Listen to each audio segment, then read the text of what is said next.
The Golden State Warriors have not only acquired Jimmy Butler from the Miami Heat, but Jimmy B's got some new money. He been pouting all year with Miami for a new contract. Pat Riley and company wouldn't budge. But as the Heat were forced to trade their star player, their franchise's best over the last half decade, for cents on a dollar with Andrew Wiggins and company, Jimmy Butler is being rewarded for his pouting.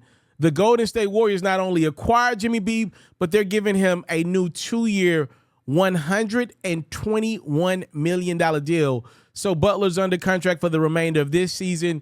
He will opt out of his player option for next year, and then this new deal will kick in, which is what we believe all of Jimmy's pouting to have been about from the get-go. This wasn't about him wanting a new change of scenery for basketball. This was all about getting that last big payday, and boy, did he get it with a desperate franchise that tried their darndest to put a winning situation around Steph as he ages out of his prime. Jimmy needed a lick. He found a lick. He thought it would be with the Suns. He found it with the Golden State Warriors, and now he will be heading to the West Coast to try to bring that Golden State regime back to where they was. I don't know if this thing is going to work out or not. On paper, it works out, but chemistry matters. I don't know if Jimmy Butler and Draymond Green will be able to figure it out together. I mean, if you look at their personalities, very big, brash dudes that bring a lot to this game and play incredibly hard, especially when they got something to play for, right?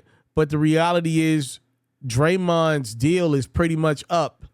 Are the Warriors committed to bringing Draymond back with the new nucleus of Steph and Jimmy because they kind of need somebody to keep Butler in check? The one thing I was thinking about, right? Udonis Haslem retires and Jimmy kind of starts to wild out. I wonder if Jimmy had conducted himself, we hear the stories about his last days in Miami, would he have done that if Udonis Haslem was still on the end of that bench? I'm just wondering. I'm not saying he would have or he would not have been suspended multiple times over if Haslem was there. He's a grown man still.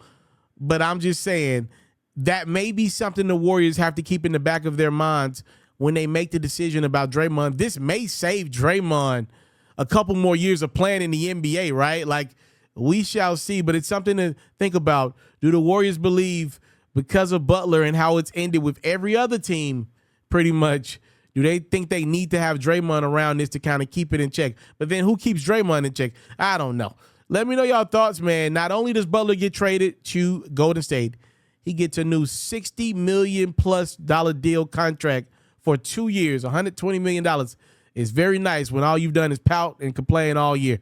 All right. And can you make $60 million at your job? Can you get a raise for coming to work like 65% less than everybody else? Because that's what Butler just did, by the way.